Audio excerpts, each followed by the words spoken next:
Hello tout le monde, bienvenue dans ce 4e Vlogentine, j'espère que vous allez bien. Aujourd'hui je vous présente une paire de chaussettes que j'ai créées pour mon chéri, pour son cadeau de Saint-Valentin. Hop, je vous les montre directement.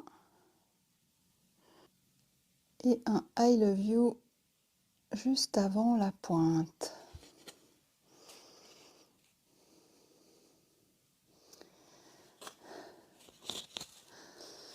Voilà, mon bloqueur est bien trop petit évidemment, c'est un 47. Mais avant toute chose, la présentation d'Hélène lors d'une traditionnelle sortie à la montagne.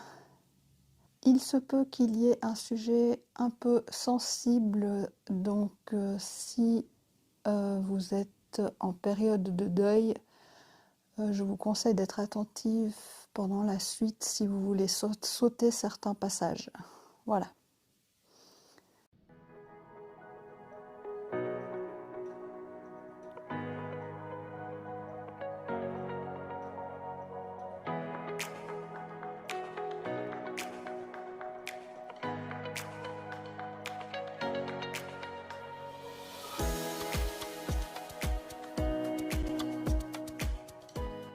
Hello tout le monde, j'espère que vous allez bien. Un temps un petit peu plus gris aujourd'hui, mais toujours le même endroit. J'en profite pour vous montrer les chaussettes, les laines de chaussettes que j'ai utilisées pour mon chéri. Étant donné qu'il fait du 47, je n'ai pas utilisé la Yavol Langyard qui fait que 50 grammes et même moins parce qu'il y a la petite bobine de fil à l'intérieur qui fait que c'est à peu près 43 grammes au final une pelote de Yavol Langyard. Donc je vous montre ce que j'ai utilisé comme laine pour cette chaussette.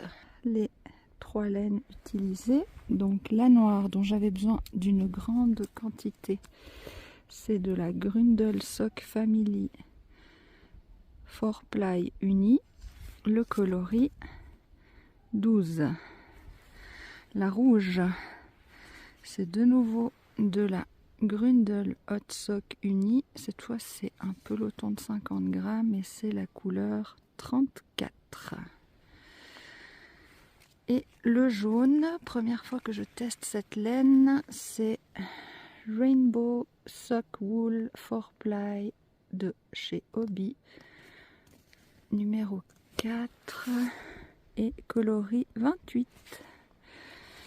Voilà pour les laines et où j'en suis.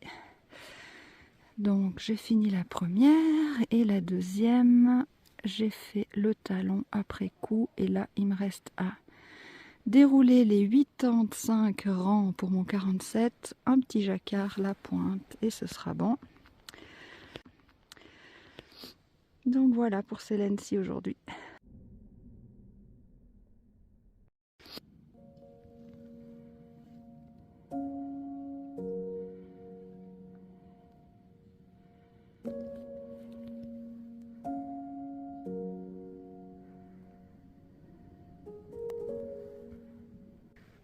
Dans cette montée ici, juste derrière moi, donc il y a quelques secondes, j'ai demandé à ma fille qui n'est plus de ce monde de me donner un petit signe.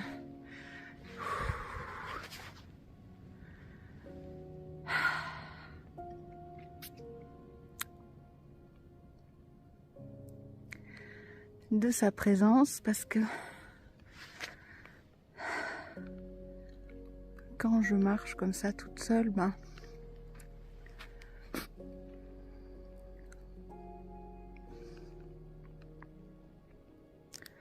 c'est un moment où j'aime bien pouvoir me connecter à elle.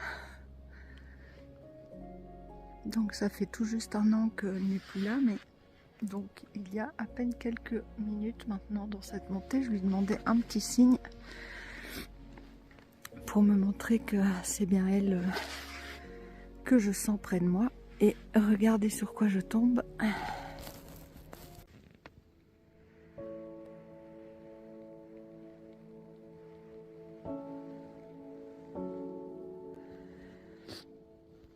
En fait, c'est écrit Ti amo, je t'aime en italien. Donc, voilà, quel beau message pour ceux qui ont perdu des êtres chers. Ils sont toujours là et ils nous aiment. Je l'ai retracé plus fraîchement parce qu'on voit que ça faisait un moment qu'il avait été inscrit ce message, et peut-être que vous verrez mieux comme ça, et aussi pour les suivants qui passeront puis qui ont besoin de voir ce message. Donc j'espère que ce sera un message qui vous apporte quelque chose, bien que j'espère que vous ne soyez pas dans cette situation. Voilà, puis j'ai essayé de rajouter un cœur là, je ne sais pas si vous voyez. En fait, je lui avais demandé, parce que souvent quand je lui parle, j'ai des petits animaux qui viennent, ou par exemple elle aimait aussi beaucoup les puzzles comme moi, puis pas longtemps après son décès, c'était aussi en hiver, j'avais une coccinelle dans la maison qui était venue dans ma boîte de puzzles que j'étais en train de faire. Donc depuis là, j'associe particulièrement les coccinelles à ma fille. Et il y a un livre d'ailleurs qui s'appelle comme ça, Coccinelle, sur des êtres chers disparus. Il faudra que quand j'aurai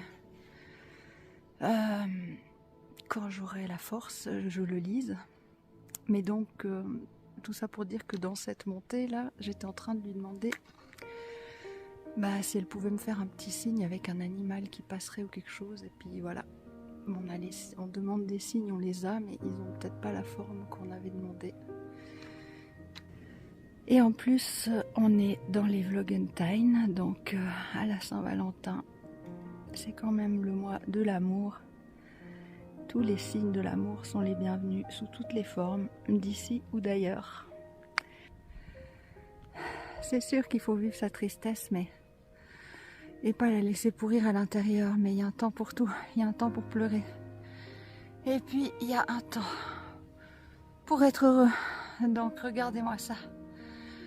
Hein, bonnes endorphines dans le cerveau après la montée, la belle vue. Il y a encore tellement de belles choses à vivre et tellement de gens à aimer. Profitons-en, tout ce qui nous est donné. Et bien sûr, on a encore plein de belles chaussettes à tricoter. En fait, je vous parle aussi de tout ça, ou plutôt j'en profite pour vous dire quelque chose qui est associé à ce que je viens de vous raconter.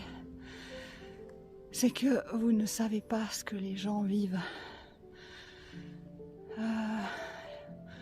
Bien évidemment que chacun montre ce qu'il a envie de montrer sur les réseaux sociaux. Et ce serait super si tout le monde pouvait garder à l'esprit que tout le monde vit des difficultés dans sa vie, plus ou moins graves à des moments. Et que, en fait, tout le monde mérite de recevoir de la gentillesse. Essayez de toujours garder en arrière-plan, comme ça, dans votre esprit, quand vous communiquez, que cette personne a sûrement déjà souffert ou est en train de souffrir et ne le montre pas forcément à ce moment-là. Et ça nous amène à une de mes citations préférées, qui est la maman de Pampan dans Bambi, qui lui dit « Si tu ne peux pas dire quelque chose de gentil, alors ne dis rien du tout. »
va attendre les copains parce qu'aujourd'hui, vraiment, il y a comme de la poudreuse par terre, mais dessous c'est vive glace. C'est dur à freiner. Il faudra être prudent aujourd'hui. Le casque aurait peut-être pas été de trop.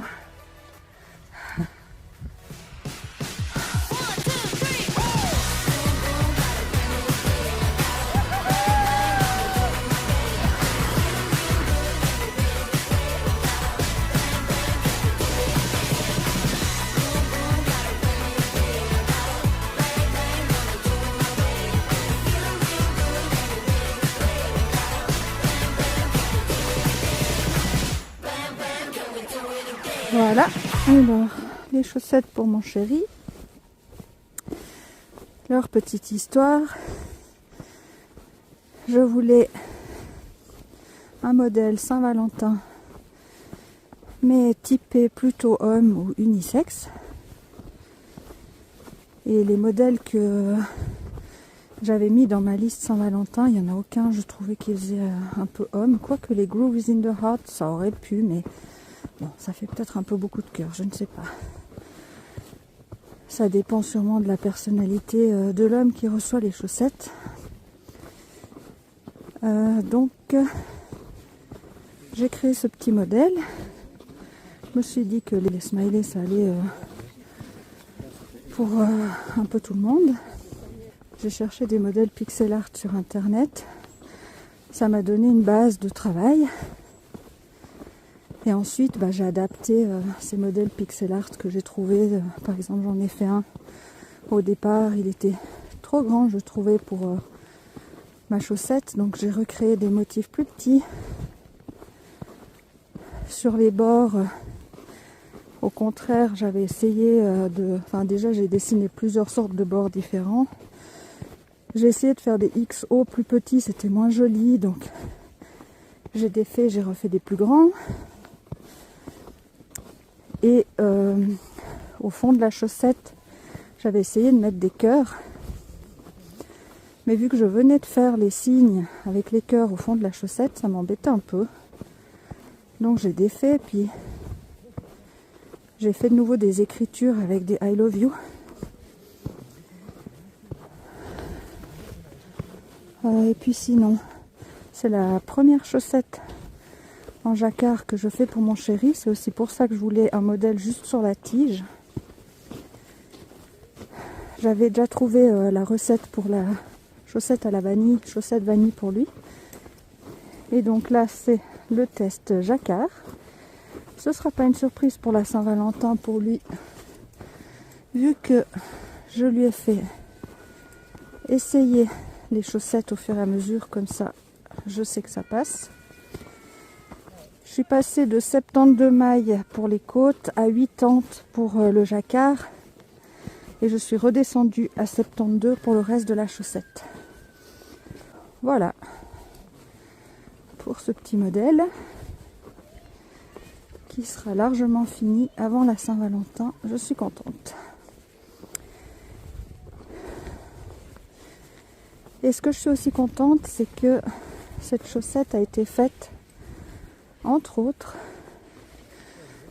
hier soir pendant un spectacle qu'on a été voir en amoureux. Un spectacle un peu comique sur Mars et Vénus. J'ai perdu plein de mailles pendant ce spectacle que je tricotais dans le noir complet. Mais ça se voit pas trop, il me semble. Et même si ça se voyait, je serais contente parce que ce serait le rappel de ce moment où je tricotais lors de notre sortie en amoureux pendant le spectacle. Voilà, et elle est aussi sortie, elle a aussi été construite pendant la sortie raquette à neige, luge, fondue aujourd'hui. Donc j'aime bien quand dans les chaussettes il y a des souvenirs. Allez, arrivé au parking. Je vous laisse. Alors à tout à l'heure à la maison pour un nouveau dictionnaire de jacquard, pour un nouveau livre. On se retrouve donc pour la présentation du livre du jour qui sera le Doodle Knit Directory. Mais avant, je voulais vous préciser tout de même pourquoi je vous partage des éléments nettement plus personnels de ma vie, c'est parce que dans mes chaussettes, j'aime beaucoup intégrer justement des souvenirs ou des éléments de vie en fait, comme j'ai fait pour mes chaussettes roses par exemple, pour lesquelles je voulais garder un souvenir de mon fils qui m'avait offert un bouquet de roses. Voilà, typiquement, si je vous explique pas l'histoire, ce sont juste des chaussettes roses. Ça a beaucoup plus de sens quand il y a l'histoire qui va avec. Et plusieurs fois, ça m'est déjà arrivé lors de ces vidéos de ne pas pouvoir vous raconter certains éléments parce que vous ne pouvez pas tout savoir de ma vie et c'est pas évident comme sujet à balancer comme ça. Donc je me suis sentie à ce moment-là de vous le partager et ce sera beaucoup plus simple pour moi à l'avenir de pouvoir parler plus librement de mes chaussettes et de ce qu'elles représentent. Par exemple, dans les chaussettes roses que je vous avais pas dit, c'est qu'au même moment, j'avais été au cimetière lui amener des fleurs qui étaient des roses roses, un acte manqué peut-être, j'ai pas acheté des roses roses consciemment. Mais du coup, je tricotais ces chaussettes à ce moment-là aussi. Et avant de commencer la deuxième, je m'étais posé des questions comme par exemple, est-ce que je ferais une chaussette comme je l'ai faite, donc noire avec des roses roses dessus, en souvenir du bouquet de mon fils qu'il m'avait offert? Et est-ce que je ferais l'autre en inversé, en souvenir de ma fille qui, elle, n'est plus là, donc des roses noires sur fond rose? Voilà, parce que les roses roses, les fleurs, vraiment, sont arrivées de deux manières différentes dans ma vie. Une manière très vivante et une manière très éteinte, on va dire. Et donc, ça aurait été très représentatif dans mes chaussettes inversées, en fait. Puis après, j'ai réfléchi et puis je me suis dit, de toute façon, le fond de la chaussette est noir. Donc, il y aura toujours ce fond de deuil qui sera là. Donc, il est déjà représenté un peu dans la chaussette intrinsèquement. Et la rose rose, ben, c'est la vie, c'est... Voilà. Il y a ces deux aspects qui sont de toute façon là par le contraste des deux couleurs, quelle que soit la manière dont elles étaient réparties. Mais voilà, ça c'est quelque chose que j'aurais voulu vous partager, qui se passait dans ma tête et dans la réflexion de la création de mes chaussettes, mais je ne pouvais pas parce que, enfin voilà, vous n'étiez pas au courant. Donc voilà, ce sera plus facile à partir de maintenant. La deuxième raison pour laquelle j'ai partagé ces éléments très personnels, c'est qu'en fait, ça s'est produit il y a une année à peine. On vient de fêter une année. Fêter. Et mon réflexe était à ce moment-là de voir plein de vidéos YouTube de gens qui ont vécu la même chose que moi, comme un besoin de ne pas se sentir seul, voilà. Et quand je pense à deux youtubeuses, Miss Manu au naturel, qui a perdu récemment son grand-père, ou à Madame Bibiche de See You Later Knit, qui a parlé de sa maman et qui en parle très pudiquement et vraiment de temps en temps, toute petite touche, eh bien quand elles en parlent de ces deuils et de ces personnes qui leur manquent, ben, je me sens moins seule en fait. Ça me fait, je suis triste pour elles bien sûr, mais je me sens moins seule et je me sens plus en lien aussi avec ces autres êtres humains que je ne connais pas personnellement, mais je me sens plus en lien avec ces personnes et ça me fait du bien. Et voilà, bah c'est ce que j'espère aussi, que j'espère pas que les gens traversent ça, mais que si les gens ont un moment difficile comme ça, selon le moment où ils en sont dans leur deuil, soit ça peut leur apporter aussi comme un petit signe à eux, soit ils se sentent aussi moins seuls, je sais pas. En vous partageant ça, je cherche la liberté d'expression, voilà, de ma pensée, de ce que je vis et ce que je fais. Et je cherche aussi à pouvoir rendre l'appareil aux autres à qui ça pourrait faire du bien, tout simplement. En aucun cas, j'ai envie de vous démoraliser, n'est-ce pas? Donc voilà. Je voulais juste préciser ça.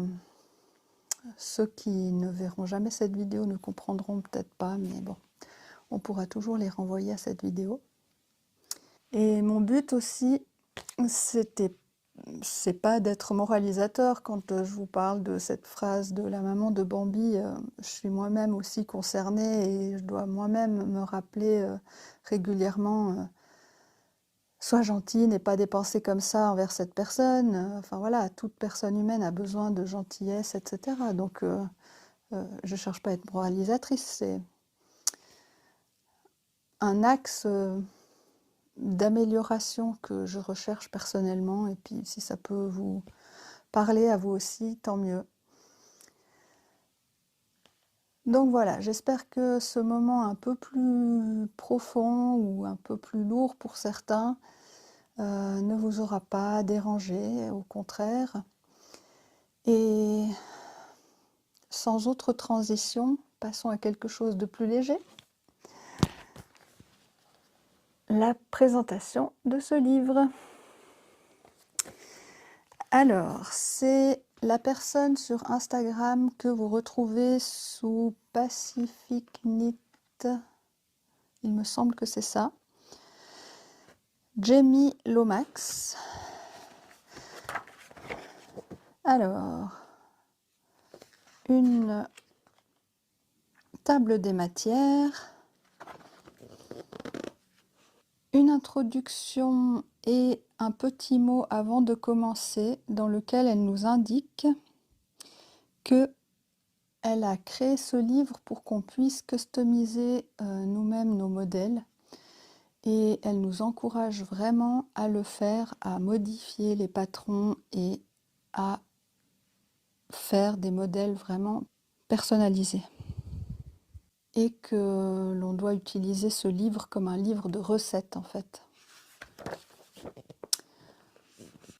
Puis nous sont présentés les outils et le matériel. Au niveau des aiguilles, elle nous précise que tous les modèles sont des modèles en rond, donc elle conseille quand même des aiguilles circulaires, mais bien sûr les DPN, le Magic Loop, différentes techniques sont possibles tout à fait normalement. À propos des laines, elle nous indique que pour les jacquards, il faut compter environ 10 grammes par motif. Et pour l'arrière-plan, quand ce sont des motifs un peu plus grands, plutôt 20 grammes. Mais comme ça, on a une idée si on veut utiliser des restes ou pour pouvoir calculer un peu ces quantités. Pour les mesures, on a des schémas et des explications de comment prendre les mesures. Par exemple, pour le chapeau, on doit prendre le bonnet, pardon, on doit prendre depuis le milieu des oreilles jusqu'au sommet de la tête, l'endroit le plus large de la tête. Voilà, des choses comme ça. On a la même chose pour les mains, les pieds. Conseil pour planifier notre projet. La première étape, c'est de choisir son patron. Et dans ce livre, tout est basé sur un multiple de 24. Toutes les grilles sont de 24 mailles. Donc, si possible, adapter le projet pour que on puisse avoir un multiple de 24 mailles. Vous verrez après dans les grilles, parfois on peut diviser la grille en deux, parfois pas. Donc, parfois ça peut être un multiple de 12. Pour le choix de la laine, elle nous conseille de ne plutôt pas prendre de la laine superwash parce que ça a une moins bonne définition selon elle. Les conseils pour les couleurs, ce serait plutôt de choisir du uni. Et si vraiment on veut prendre une laine variée, en contrastant, de prendre quelque chose qui est vraiment très éloigné, très contrastant et qui ne se retrouve absolument pas dans la laine variée. Elle nous propose plusieurs options, donc par exemple une qui serait de mélanger 6 couleurs, donc 3 dégradés d'une couleur, par exemple 3 dégradés de bleu et 3 dégradés d'une autre couleur, par exemple 3 dégradés de rose, et éventuellement ajouter du blanc ou du noir. Elle suggère aussi d'utiliser les couleurs primaires et secondaires, je crois qu'il y en a 6, donc jaune, orange, rouge, bleu, violet et vert. Et de nouveau d'ajouter blanc ou noir. Et comme dans d'autres livres dont on a déjà parlé, elle nous conseille le fameux truc de faire une photo en noir et blanc et puis les couleurs qui seront ensemble, qu'elles soient vraiment très contrastées sur la photo. Un chapitre sur comment travailler avec les grilles. Donc plusieurs propositions, soit on utilise une thématique comme par exemple l'océan et on met plein de motifs qui concernent l'océan, soit on utilise un seul motif qu'on répète indéfiniment. On peut aussi alterner une ligne avec un fond clair, une ligne avec un fond foncé. Même chose que la deuxième proposition, c'est d'avoir le même motif. Sur un rang, on a le motif normal, mais sur le deuxième rang, on le décale d'un demi-motif. Ça, on retrouve très souvent dans les patrons de Charlotte Stone, où c'est toujours le même motif qui se répète. À la deuxième ligne, le motif est décalé. On a encore la proposition de prendre un motif en miroir pour entourer un autre motif. Donc on a un motif central, un motif qui sera en haut et en bas, mais un des deux sera en miroir. Donc une fois comme ça au-dessus, une fois comme ça en dessous. Je ne sais pas si vous comprenez bien. Elle nous suggère aussi de laisser beaucoup d'espace de couleurs unies ou des sortes de rayures par exemple. Puis arrive le moment d'assembler les grilles qu'on a choisies. Plusieurs suggestions, soit imprimer les grilles, les découper et les placer comme on souhaite pour avoir un visuel, soit on a une grille à disposition dans le livre, j'y reviens après, sur laquelle on peut dessiner. Et dans le même ordre d'idée, mais en numérique, c'est avoir des applications pour créer la grille digitale. Plusieurs propositions pour les grilles digitales. Alors, Knitting Chart, c'est une application, Knitting Chart, ou Knit Companion, où elle nous propose elle aussi Excel, et comme la dernière fois dans le dernier livre qu'on a vu, Stitch Fiddle, que cette fois j'ai utilisé pour mettre ma grille au propre et pouvoir vous la mettre sur Instagram si tout d'un coup quelqu'un était intéressé. Au moins vous l'avez proprement et vous n'avez pas besoin de passer toutes les étapes de création qui sont mine de rien assez longues malgré l'impression de simplicité. Ça m'a quand même pris beaucoup de temps de faire, défaire, faire, défaire, faire, défaire, faire, défaire, je ne sais combien de fois. Par rapport à la grille dont je vous ai parlé qu'il y a dans le livre, elle nous indique qu'il y a une version imprimable sur bookmarkedhub.com. J'ai eu un peu de peine à la trouver, donc c'est un site en ligne sur lequel vous devez vous inscrire. Et je vous mets, je pense, dans la barre de description les liens cliquables pour cette grille vierge, mais également pour un des patrons qui est dans le livre, qui est l'écharpe et qui est gratuit. Donc vous avez la même chose que dans le livre pour l'écharpe. Bon, vous n'avez pas les 200 grilles de jacquard à choix, mais c'est déjà très étonnant, très gentil de sa part de faire ça.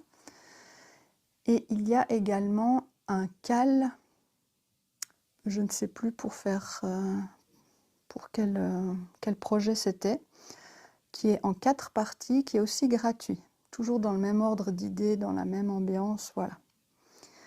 Tout ce dont je viens de vous parler a défilé ici dans une petite vidéo et se retrouve également dans la barre de description juste en dessous. Pour l'assemblage de ces grilles, la création de, l'assemblage, comment vous allez organiser toutes ces grilles que vous avez choisies, elle nous dit aussi, vous pouvez très bien aussi faire au fur et à mesure. Vous en choisissez une, après vous vous laissez inspirer par la suivante, vous la tricotez, la suivante, vous tricotez, ainsi de suite. Choisir au fur et à mesure, pourquoi pas.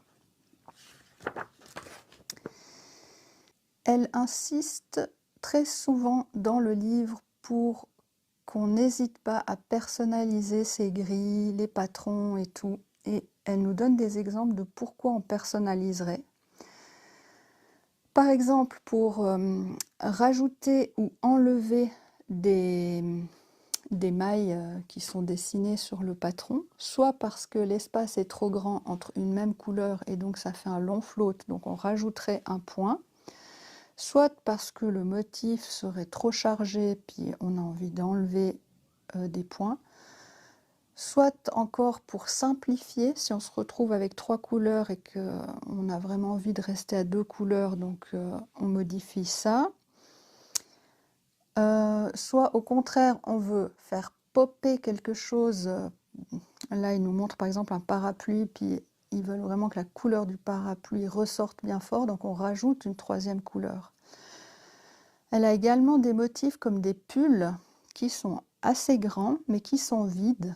Donc là aussi, elle nous dit n'hésitez pas à remplir de couleurs ces pulls, et aussi de rajouter des motifs dans le centre du pull. Donc plein de motifs différents à choix, donc là aussi. Alors ça c'est sur une même grille. Après, si on veut mettre 2 grilles côte à côte qui n'ont pas la même hauteur, là elle nous conseille sur celle qui est la plus basse des deux de rajouter des petits motifs au-dessus ou en dessous, comment ça se présente. Le chapitre suivant concerne la modification des patrons. Et là, on a des formules pour modifier les hauteurs, longueurs, et une autre pour les circonférences. En fait, c'est simplement par rapport à l'échantillon qu'on a pour que ça corresponde à nos 24 mailles, quelle sera la largeur, quelle sera la hauteur, voilà. Elle nous donne des petites formules. Les modifications aussi qu'on peut faire, c'est au niveau de l'épaisseur de la laine. Donc là, de nouveau, elle nous dit de faire un échantillon, de calculer les mailles et les rangs et de faire ces mêmes calculs. Et enfin, pour terminer cette première partie avant les grilles de jacquard, elle nous donne des conseils sur le jacquard avec à nouveau, comme on a retrouvé dans les autres livres précédemment, la dominance des couleurs, le fil qui passe en dessous est celui qui ressortira le plus. Donc on doit le mettre le plus à gauche.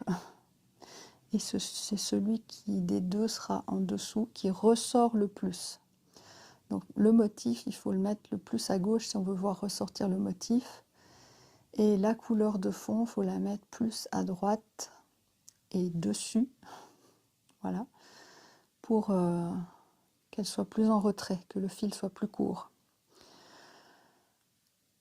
Elle nous rend aussi attentifs que dans ces projets où il y a beaucoup de couleurs et beaucoup de changements de couleurs, il y aura beaucoup de fils coupés. Donc si possible, les rentrer au fur et à mesure et pas se retrouver à la fin à passer 2 jours à rentrer des fils. Puis enfin, le chapitre qui nous passionne le plus, les grilles de jacquard, où là, on va directement commencer, rentrer dans le vif du sujet. La première partie, ce sont les basiques, donc ce sont des jacquards plutôt pour créer des séparations entre les motifs. Deuxième partie, le printemps, avec les animaux de toutes sortes.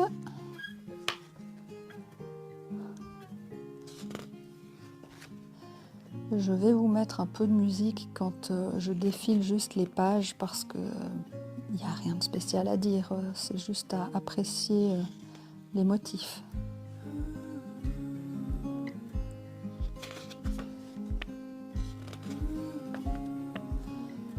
Ensuite, on arrive dans la section de l'été.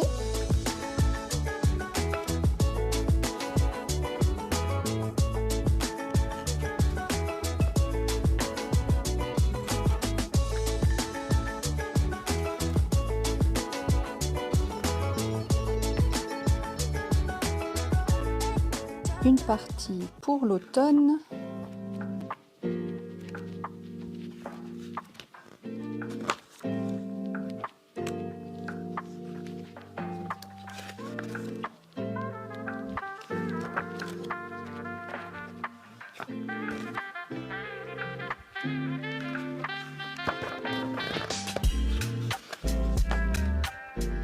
Et enfin, l'hiver.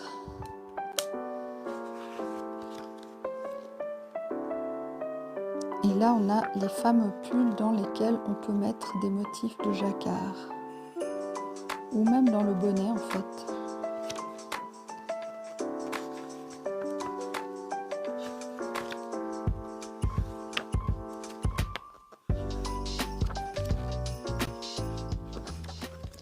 Et la dernière partie du livre, ce sont les patrons. Le premier, c'est un col. On nous conseille de la DK, des aiguilles de 3,5, 3,75. Il y a 5 tailles, enfants, adolescents et 3 tailles pour les adultes.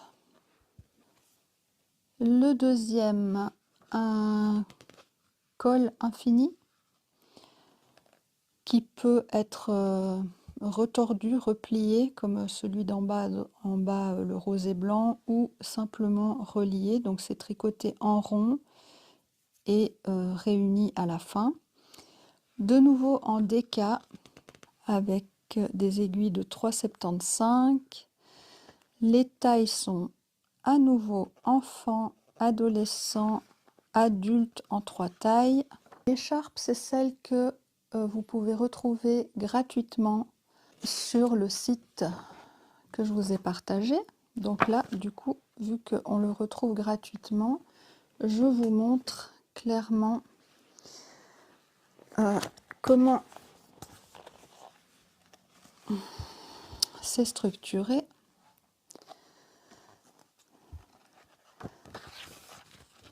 Donc là, on a les différentes longueurs. Ça va de 95 cm à 295 cm.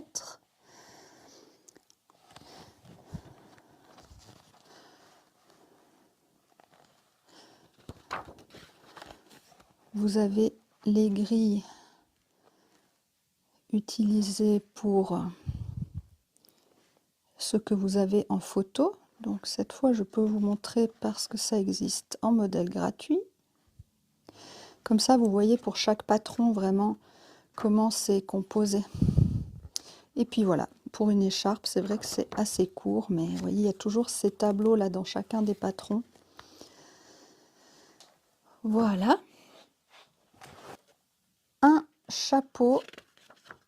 Elle nous indique qu'il peut être vraiment près de la tête ou slouchy, avec pompon, sans pompon.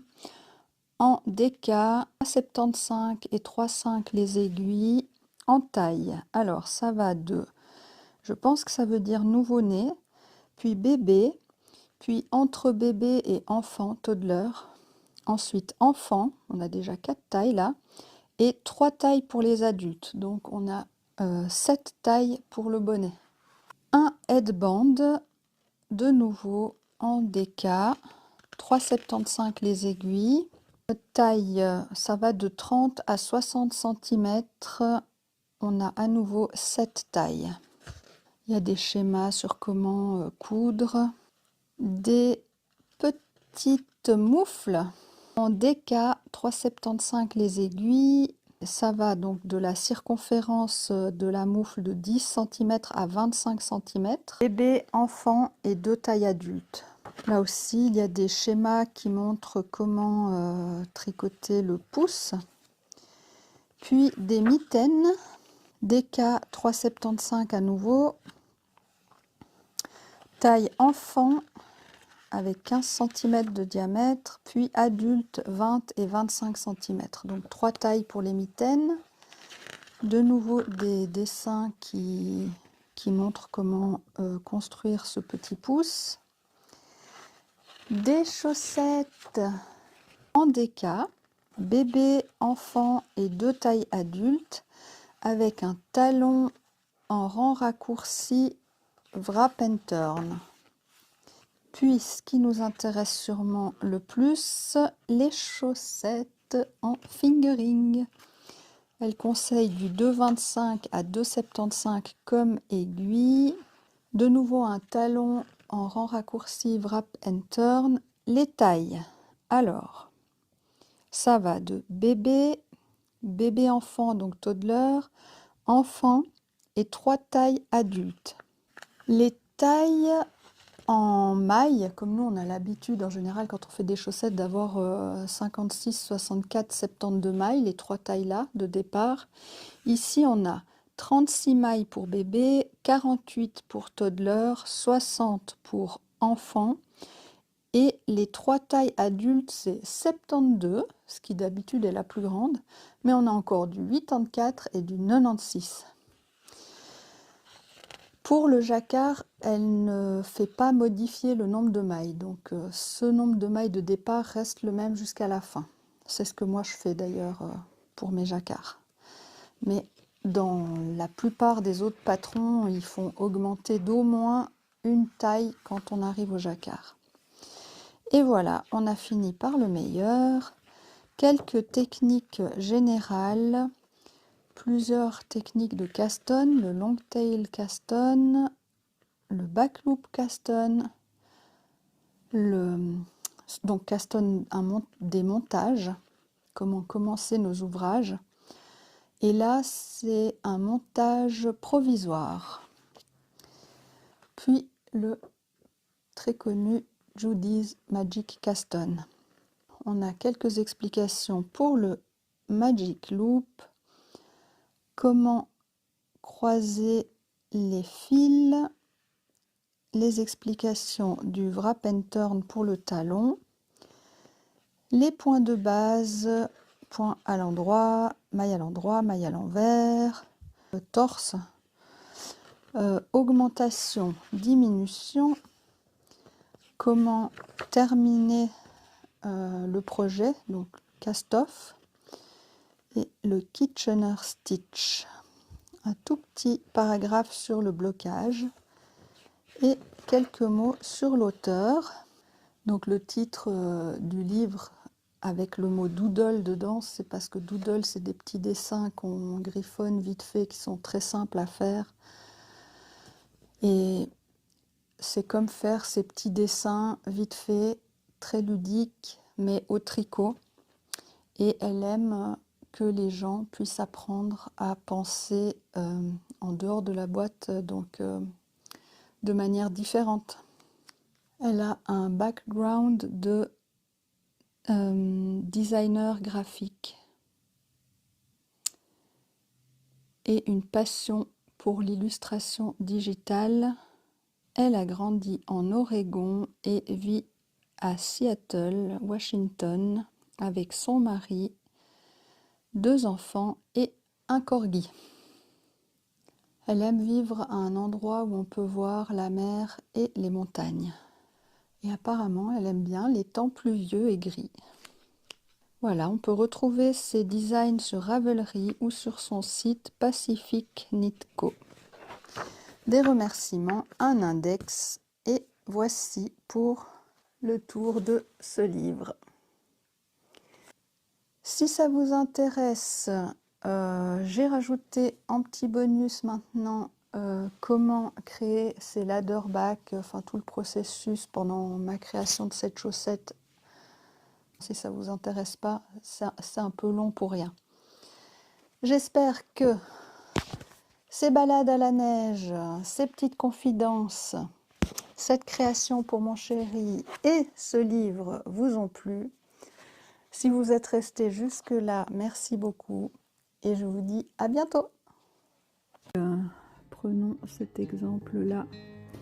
Donc vous voyez ici, le jaune, j'aimerais qu'il y ait un croisement, mais je n'aime plus les croisements depuis que je fais du ladderback, parce que ça se voit de l'autre côté et ça enlève de l'élasticité. Je commence un ladderback ici, pour le jaune. Mais ensuite, je ne serai pas obligée de le fermer, de le finir, parce que je pourrais l'utiliser pour le rouge, ou de nouveau un peu à la fin. Et au niveau du noir, ce sera là au milieu. Je vous montre comment je démarre un ladderback. Donc, première chose que je fais, je mets un petit anneau rond pour bien me rappeler que là, je vais avoir un ladderback. Deuxième chose, je mets mon fil noir à l'avant. Le fil que je mets à l'avant, c'est celui que j'aimerais qu'on voie pour camoufler le reste. Donc là, vu que je suis dans toute une longueur de noir, je veux que le noir camoufle mon jaune derrière. Donc ce noir va à l'avant. Ensuite, on va relever une maille. Je sais pas les termes techniques si c'est ça, hein, mais bon. Entre deux mailles, on prend ici le truc tout droit là. Et ce fil qu'on vient de relever sur son aiguille, on va le tricoter.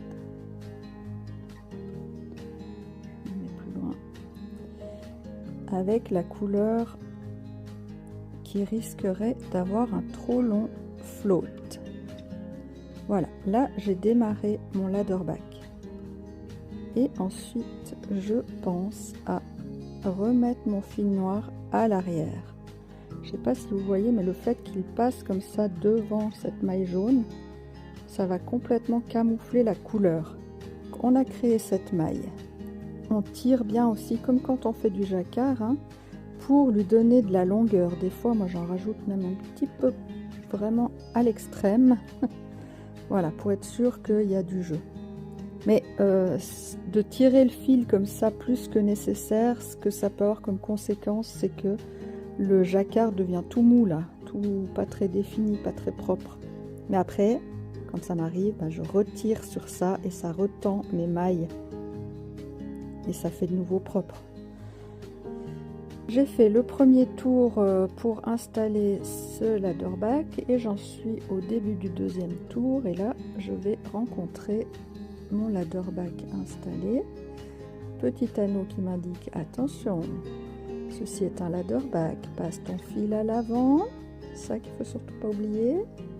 Ensuite, je tricote ma maille tout à fait normalement et je repasse mon fil à l'arrière et on continue comme si de rien n'était. Puis au moins ma maille comme ça, elle est croisée à l'arrière mais elle est invisible, donc hop. Donc là, celle-ci, celle du rang actuel se voit, mais celle du rang précédent ne se voit déjà plus. On pense toujours bien à tirer le jacquard à sa droite. Ici, vous voyez, cette maille-là, elle est un peu lâche, comme je vous avais dit. Ça, c'est le fil à l'arrière qui est un peu long.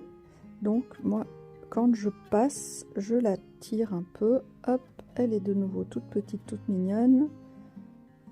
Et voilà, ça va rester calé comme ça à présent. Quand c'est une nouvelle couleur qui revient, j'essaye vraiment de bien étirer, voire de rajouter un peu de mou pour être sûr que quand on va vouloir mettre la chaussette, puis donc la tirer comme ça, le fil ne bloque pas. Après, les suivantes, c'est bon, c'est juste quand on change la couleur. J'en suis au troisième rang de mon smiley et en jaune, au prochain j'en aurai 13, je vais intégrer un ladderback au milieu ici du jaune pour que mon fil noir ne soit pas trop long. Je laisse en place ce ladderback pour dans 2 rangs l'utiliser pour le rouge. Donc au lieu de croiser du jaune là à l'arrière, je croiserai du rouge. Ici la même chose que ce qu'on a fait dans le noir, fil jaune à l'avant. Je mets le petit marqueur. Je crois que ça s'appelle simplement augmentation de maille.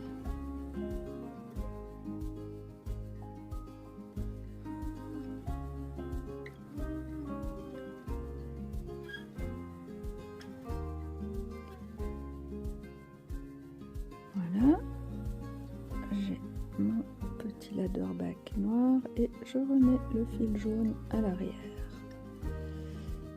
Voilà, et on va faire ça dans chacun des smileys.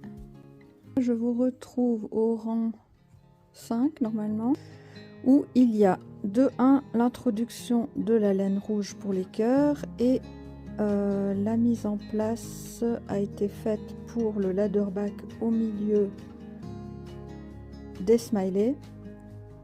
Le ladderback entre les smileys est toujours en place pour cette fois la laine rouge.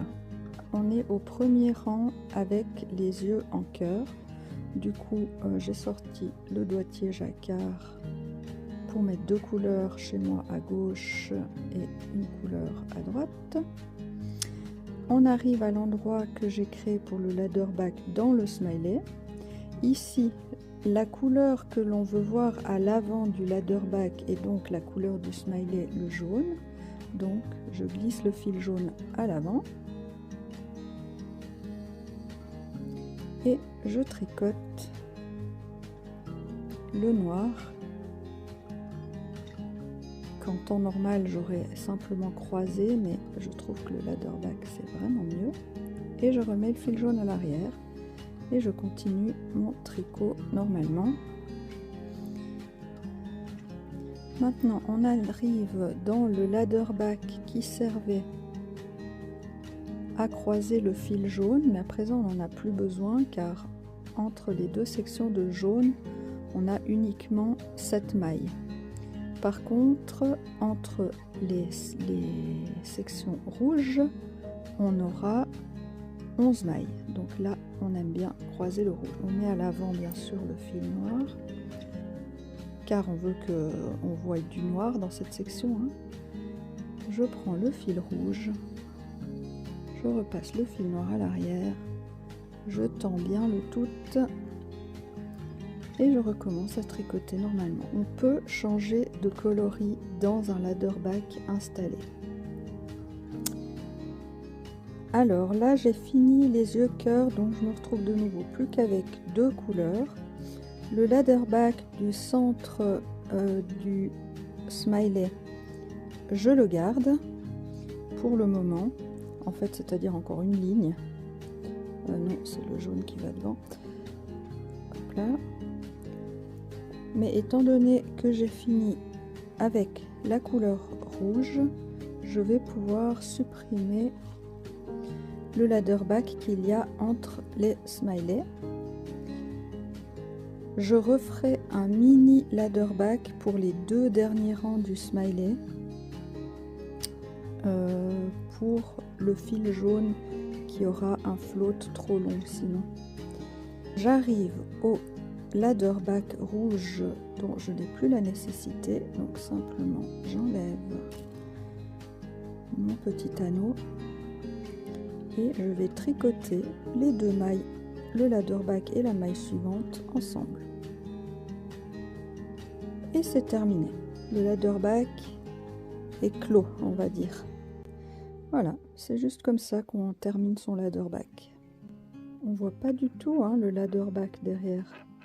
Vous voyez, là on voit pas du tout qu'il y a du jaune qui croise derrière. Et ici on voit pas non plus le noir. J'espère que sans être un tuto, ça vous a permis de vous familiariser avec le ladder back si vous ne connaissiez pas et dans quel cas ça peut être utilisé et combien c'est simple à mettre en place et à pratiquer. Voilà, à bientôt!